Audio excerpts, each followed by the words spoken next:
Actualizamos la información aquí en France 24. Esto es El Mundo Ahora. Soy Juan Pupiales.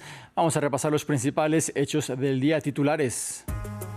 Visita histórica en la Casa Blanca. El presidente Donald Trump da la bienvenida a su homólogo sirio Ahmed al-Sharaa, antiguo radical islamista con vínculos con Al-Qaeda. Es la primera vez que un jefe de Estado del país de Medio Oriente es recibido por un mandatario de la Unión Americana. Comienzan las negociaciones en la cumbre climática de Naciones Unidas COP30 en Brasil. Se abre un periodo de 2 semanas de conversaciones con miras a obtener un acuerdo en concreto.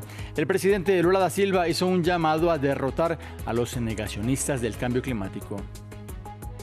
Libertad condicional para el expresidente francés Nicolas Sarkozy. El antiguo mandatario salió de una cárcel parisina en las últimas horas luego de que así lo decretara un tribunal de apelación. Sarkozy fue condenado en primera instancia a 5 años entre rejas y llevaba 20 días en el penal.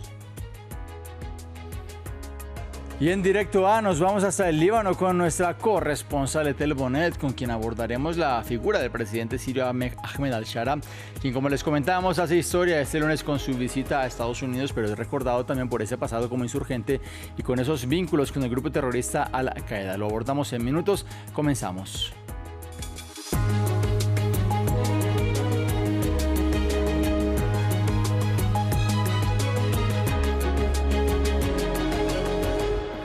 Damos inicio en Estados Unidos, en donde el presidente Donald Trump recibe a su homólogo de Siria, Ahmed al-Sharaa.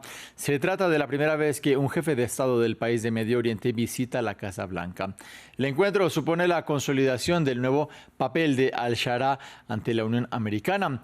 Estados Unidos llegó a ofrecer una recompensa por el ahora político de 42 años, quien tuvo vínculos con Al-Qaeda y lideró la insurrección que acabó con la salida de Siria del expresidente Bashar al-Assad en diciembre del año pasado. Ambos líderes ya se habían encontrado en mayo en Arabia Saudita e integran una coalición para combatir al Estado Islámico. Todavía en Estados Unidos hay expectativa ante el fin del cierre de gobierno, el cual se extiende ya por 41 días y es el más largo de la historia. Esto después de que en el Senado se consiguieran los apoyos necesarios de los republicanos y de 8 demócratas para acabar con este impasse. La medida debe ahora recibir el visto bueno de la Cámara de Representantes. Esto dijo su portavoz, el republicano Mike Johnson. El Senado reanudará sus sesiones esta mañana para concluir su labor. Necesitarán el consentimiento unánime de todos los senadores para acelerar la votación final. Como saben, existen algunos obstáculos de procedimiento que uno o más senadores podrían interponer, pero esperamos sinceramente que no lo hagan, ya que muchísimas personas en todo el país anhelan la reapertura del gobierno. En el preciso instante en que se realice la votación final, convocaré a todos los miembros de la Cámara para que regresen a Washington lo antes posible. Daremos un aviso formal y oficial con 36 horas de antelación para que podamos votar cuanto antes la aprobación del proyecto de ley de resolución continua enmendado y enviarlo al escritorio del presidente. Más noticias de Estados Unidos. El presidente Donald Trump indultó a más de 70 personalidades, incluyendo al que fuera alcalde de Nueva York y su abogado personal Rudy Giuliani. Se trata de una amnistía para personalidades como Giuliani acusadas de entorpecer los resultados del 2020 bajo la consigna infundada de una victoria del magnate sobre el antiguo mandatario Joe Biden. Otras figuras como Sidney Powell, una abogada que difundió teorías conspiratorias sin argumentos, se encuentran en una lista de unos 20 allegados a Trump que se benefician de esta medida de gracia que solamente rige para delitos federales.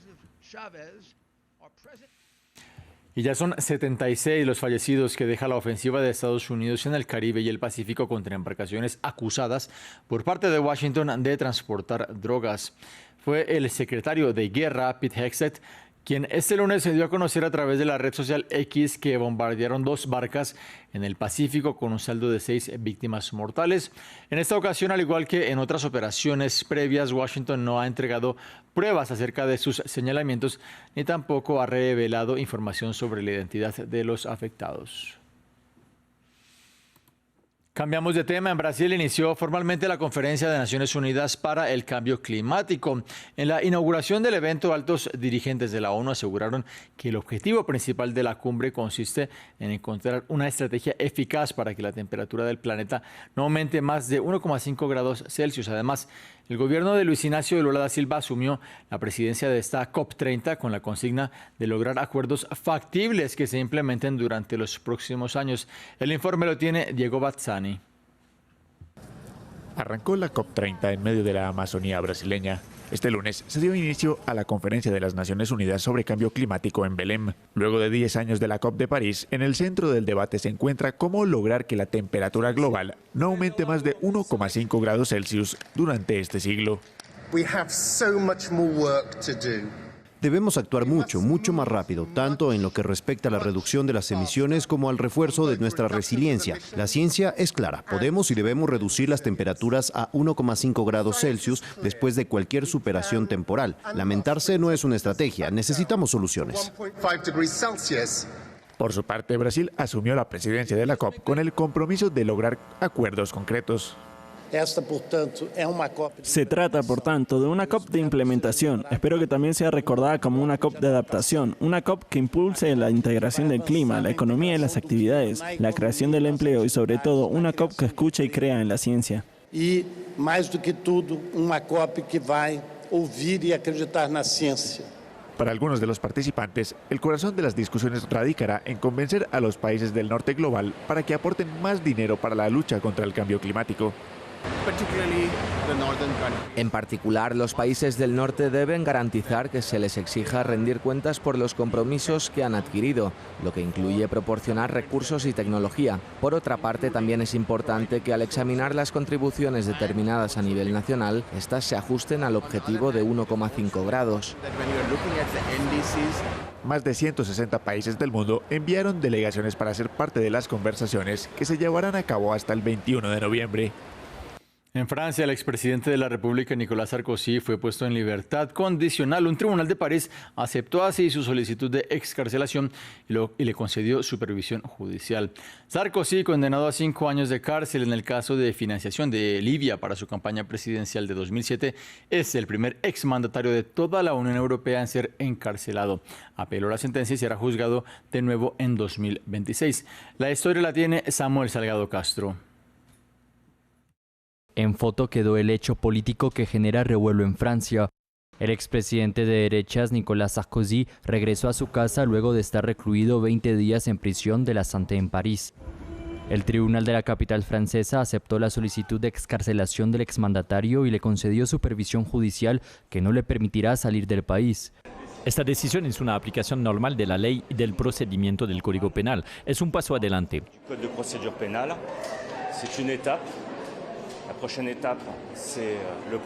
El siguiente paso es la apelación y ahora nuestro trabajo tanto para Nicolas Sarkozy como para nosotros es prepararnos para dicha apelación. Nicolas Sarkozy fue encarcelado poco menos de un mes después de su condena. Esta detención sin precedentes para un expresidente de la República desató un acalorado debate. En las calles de París, la excarcelación de Sarkozy era esperada. Hay quienes apelan y aún así quedan en prisión. Pero bueno, es cierto que un presidente en prisión no da una buena imagen. Así que bien por él. Era muy previsible y me hace pensar que es una justicia parcializada y que todos no somos tratados de la misma manera. El Tribunal Penal de París declaró culpable al expresidente de permitir a sabiendas que sus asociados se pusieran en contacto con la Libia de Muammar Gaddafi para solicitar financiación clandestina para su victoriosa campaña presidencial de 2007. La orden de detención que lo envió a prisión se justificaba por la excepcional gravedad de los delitos, pero para Nicolas Sarkozy estaba motivada por supuesto odio. Se prevé que el juicio de apelación de Sarkozy en el caso de la financiación libia de su campaña presidencial comience en marzo. Vamos a Asia porque el gobierno de Tailandia suspendió la implementación de un acuerdo de paz con su vecina Camboya a raíz de un incidente fronterizo. Asegura el ejército tailandés que una mina terrestre hirió a 2 de sus soldados en la provincia de Sisaket. El ejecutivo de Bangkok suspendió así el acuerdo firmado en Kuala Lumpur con Camboya en octubre y que contó con la supervisión del presidente de Estados Unidos, Donald Trump. De hecho, este conflicto hace parte de una lista de enfrentamientos que el magnate dice haber resuelto. Lo que acaba de ocurrir con los soldados tailandeses al pisar una mina terrestre es inaceptable. El primer ministro apoya todas las acciones de las Fuerzas Armadas y la declaración conjunta que hemos estado llevando a cabo se suspenderá. También cabe preguntarse si esto retrasará la liberación de los soldados camboyanos el 12 de noviembre. Esto también se suspenderá. No nos movemos de esta región. El supertifón Phung Wong se aleja de Filipinas tras una noche de vientos excepcionalmente fuertes, lluvias y cortes de electricidad que han causado al menos 4 muertos, según autoridades locales. Los residentes de las zonas afectadas están evaluando los daños tras una tormenta que se produjo justo una semana después de que otro tifón destructivo y aún más mortífero tuviera lugar en este país. Ampliamos a continuación. Las olas golpearon en la costa con una altura superior a la de los edificios e inundaron las calles de Jigmoto, en el este de Filipinas. Después de que el supertifón Phung Wong tocara tierra el domingo por la noche, se adentró en el interior con vientos sostenidos de hasta 185 kilómetros por hora y ráfagas de hasta 230 kilómetros por hora. Así rugió durante la noche en la ciudad de Santiago. No pude dormir anoche. Les dije a mis nietos que rezaran por nuestra seguridad. Me pasé toda la noche sentada esperando a que pasara la tormenta. Por la mañana los residentes evaluaron los daños. Casi todas las ramas de los árboles cercanos se cayeron y cuando salimos a revisar nuestra casa vimos los daños. Como pueden ver, incluso el poste eléctrico resultó dañado, por lo que es posible que pasen días hasta que se restablezca el suministro eléctrico. Alrededor de 1.400.000 personas fueron evacuadas antes de la tormenta. Más de 130 aldeas quedaron inundadas. Esto solo una semana después de que el tifón Kalmeagyi devastara partes del país y causara 224 muertes. Phung Wong fue la tormenta número 21 que azotó Filipinas este año. Aunque el tifón ya ha pasado, sus lluvias siguen representando un peligro para los habitantes del norte de Luzón, según la Oficina de Defensa Civil de Filipinas. Al menos 8 muertos y 19 heridos deja la explosión de un coche en Nueva Delhi, en las inmediaciones del icónico Fuerte Rojo, un lugar de gran valor histórico para la ciudad. La policía está investigando detalles de la detonación, de la cual aún se desconocen las causas. El incidente tuvo lugar a primeras horas de la noche en la capital india, cerca a una estación de metro. El primer ministro Narendra Modi expresó sus condolencias a aquellos que perdieron a algún ser querido. En Reino Unido, los 2 directivos de la cadena de noticias pública BBC, que renunciaron este fin de semana, se refirieron a las acusaciones de sesgos informativos sobre un documental dedicado a Donald Trump, asegurando que a pesar de que sí se cometieron errores, el medio de comunicación no tiene sesgos institucionales, manifestaron textualmente. Por otra parte, algunos analistas explican que el informe que desató el escándalo podría tener que ver con cambios en la postura de algunos integrantes de las altas directivas de la cadena británica. Veamos más en este informe de Diego Bazzani. Terremoto en la cúpula de la BBC, tras la renuncia del director general de la cadena pública de noticias británica, Tim Davie, y la directora del área de noticias, Deborah Turnes, ante las acusaciones de sesgos a la hora de informar. Este lunes, los antiguos directivos asumieron la responsabilidad de los fallos, aunque dejaron en claro que su medio de comunicación no está parcializado. Dimití el fin de semana porque la responsabilidad recae sobre mí, pero me gustaría dejar una cosa muy clara. BBC News no tiene sesgos institucionales y por eso es el proveedor de noticias más fiable del mundo. Las dimisiones tuvieron lugar luego de la filtración de un informe interno que señale que hubo ediciones sesgadas de un discurso de Donald Trump en la previa del intento de toma del Capitolio por parte de seguidores del mandatario republicano en 2021. Además, el texto indica que BBC Arabic tuvo un sesgo en contra de Israel durante el cubrimiento de la guerra en Gaza. Para algunos analistas, las renuncias podrían tener que ver con la visión de las altas directivas del medio de comunicación. Por un lado, una interpretación de la controversia actual es decir que este es un caso muy claro en el que figuras de la derecha están en la junta directiva, intentaron enderezar el liderazgo de la BBC. Y no creo que eso sea completamente falso. Pero también creo que las personas que están en el lado de la dirección de la disputa, por así decirlo, no han sido realmente capaces de establecer una visión clara de lo que es la BBC, de lo que debería ser. Tanto la embajada de Israel en Reino Unido como el presidente de Estados Unidos, Donald Trump, saludaron las renuncias de los directivos del grupo de medios público británico. Terminamos con noticias de cine porque un objeto utilizado en el clásico del Mago de Oz de 1939 será subastado el próximo mes de diciembre. Se trata de un sombrero que la actriz Margaret Hamilton vistió en su recordado papel de la malvada bruja del oeste. Está hecho en lana, lo diseñó Adrian Adolph Greenberg y comenzó a utilizarse ya después del inicio del rodaje porque el sombrero original no se consideraba lo suficientemente aterrador. La firma Heritage Auction es la encargada de la subasta, la cual tendrá lugar el 9 y 10 de diciembre en Dallas, Texas. Es momento para nuestro invitado del día, nuestro directo A, perdón. Ahmed al-Shara, presidente de Siria, es la persona a quien recibe este lunes en la Casa Blanca el mandatario Donald Trump. Nunca antes un jefe de Estado de este país había sido recibido por el jefe de la Unión Americana. ¿Qué supone este encuentro? ¿Quién es Ahmed al-Shara? Vamos hasta el Líbano con nuestra corresponsal Etel Bonet. Etel, ¿cuál es la importancia de esta visita por parte de al-Shara a Washington? ¿O qué se destacaría de estas declaraciones que podemos esperar del mandatario?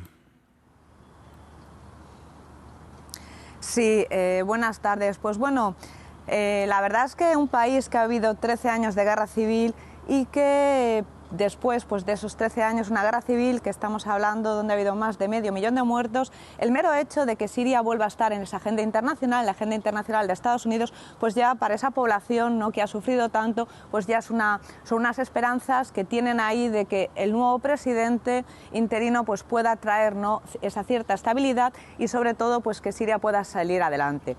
Pero esto también, pues por otro lado, pues trae consigo pues una serie, ¿no?, de necesidades que tiene que hacer Siria, en este caso el presidente interino Ahmed al-Shara, que es de lo que se está hablando en esta reunión, que es una de las más importantes. Digamos que es la primera vez que un presidente sirio acude a la Casa Blanca y todos conocemos pues ese pasado, ¿no?, que ha tenido este presidente, en el que pues ha sido un miembro, bueno, ha sido líder en este caso pues de Al-Qaeda, también tuvo vínculos con el Estado Islámico y ahora mismo pues es esa persona, ¿no?, que se está esperando que pueda pues de cierta manera volver a poner a Siria pues en ese lugar que le corresponde como país tan importante que es regional.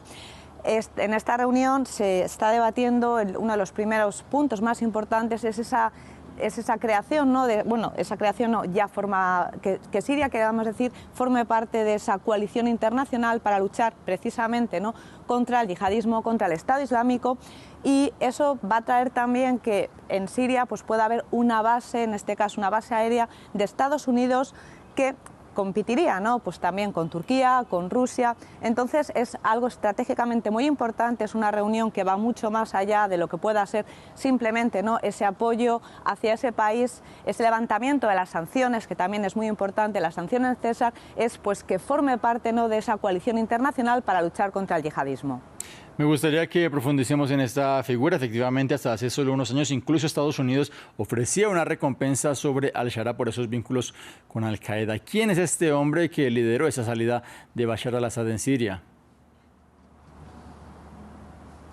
Bueno, pues hablar de que es un yihadista redimido pues es demasiado pronto, ¿no?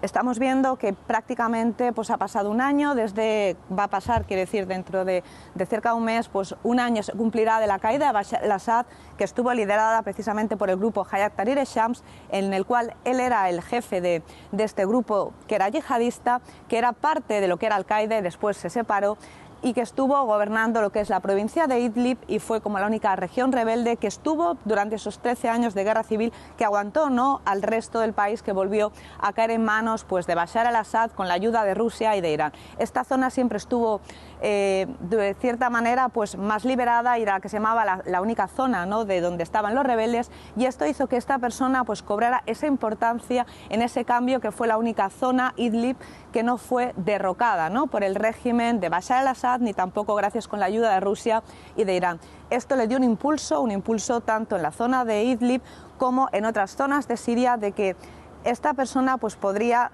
gobernar en cierta manera Siria, y para poder gobernar Siria lo más importante es que tenga ese apoyo internacional.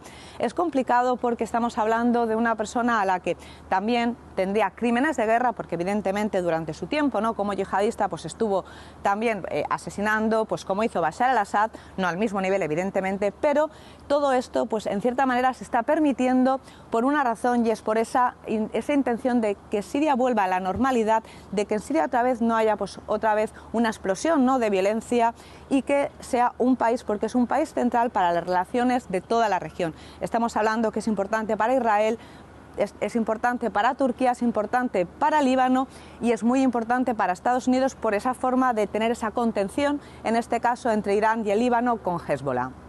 Ethel Bonet, corresponsal de France 24 en el Líbano, muchísimas gracias por este reporte. Nosotros continuamos, es momento para Directo COP30.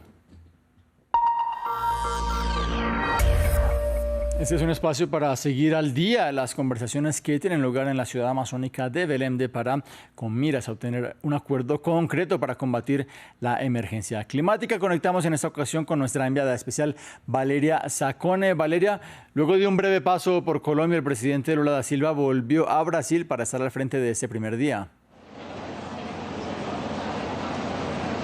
Y ha vuelto a defender la importancia de celebrar la COP30 en la Amazonía brasileña, en una ciudad que él ha dicho, ¿verdad?, que no estaba lista. Recordamos que ha habido muchas polémicas por el alojamiento, por la falta de lechos, pero también por los precios abusivos que luego han ido bajando en las últimas semanas. Pero él ha dicho que era una cosa necesaria, claro, difícil, pero necesaria para que la gente conozca la Amazonía. Y también ha hecho una declaración muy importante criticando el dinero destinado a las guerras y ha dicho que mucho más barato defender el medio ambiente, colocar 1,3 billones de dólares en salvar los bosques tropicales que los 2 billones que están costando las guerras en el mundo. Por lo tanto, hemos visto a un Lula optimista también sobre cómo se va a desarrollar esta cumbre, esta conferencia. Él también ha recordado que en pocos días se han recaudado 5.500 millones de dólares para este fondo de bosques tropicales para siempre que está impulsando Brasil, un sistema para tener dinero para defender el medio ambiente, y también ha hablado de la importancia de valorizar el papel que tienen los pueblos indígenas y las comunidades tradicionales en combatir la deforestación, pero también en preservar el medio ambiente. Y finalmente ha dicho que es muy importante luchar contra el negacionismo y también es muy importante trabajar todos juntos para llegar a unos acuerdos. Hablemos ahora de ese contexto climático de Brasil, luego del impacto de un ciclón reciente y los últimos desastres climáticos que hemos registrado.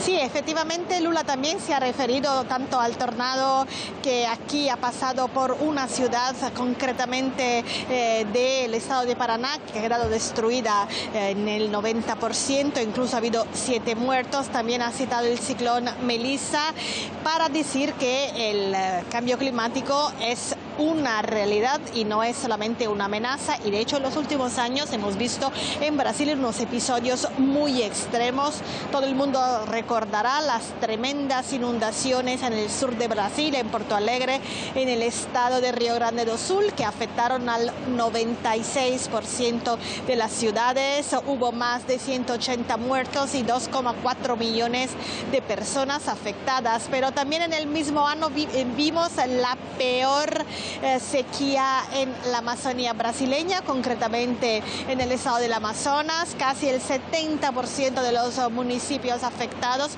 incluso France 24 estuvo allí. Yo hice un reportaje sobre la sequía y pudimos ver afluentes del río Amazonas completamente secos, donde antes pasaban barcos, pasaban motocicletas en el lecho del río. Y también hemos tenido otros episodios terribles, como por ejemplo los deslizamientos en la ciudad serrana de Petrópolis, que mataron a 242 personas en poquísimas horas. Todos estos eventos demuestran que Brasil también vive las consecuencias de un cambio climático imparable y que es precisamente uno de los temas que se discutirá aquí estos días en Belém de Pará. Profundicemos para terminar en esos datos de reducción de la deforestación en la Amazonía brasileña, concretamente. Exactamente, frente a ese desastre ambiental que vive todo el planeta, desde la Amazonía brasileña llega una buena noticia, porque en el periodo que va de agosto de 2024 a julio de 2025, la deforestación se ha reducido un 11% comparado con el mismo periodo del año anterior, y es el mejor dato de los últimos 11 años. Además, según datos del INPE, un famoso y muy importante Instituto de Investigación Aeroespacial de Brasil, tenemos 4 años seguidos de mejora en los datos de deforestación. Ya podemos hablar de una tendencia positiva después de 8 años seguidos de aumento de la deforestación. Entonces, en ese sentido, Brasil está de enhorabuena. El propio gobierno brasileño lo atribuye a la mejora de las campañas de fiscalización, a los controles que son hechos por los órganos responsables para la preservación del medio ambiente. Y entonces, frente, repito, a este calentamiento global que parece imparable, por lo menos la Amazonía brasileña parece que está dando un ejemplo. Valeria Sacón, enviada especial de France 24 en Belén de Pará para el seguimiento de la COP30. Gracias por este reporte. A ustedes también el agradecimiento. Breve pausa, ya regresamos.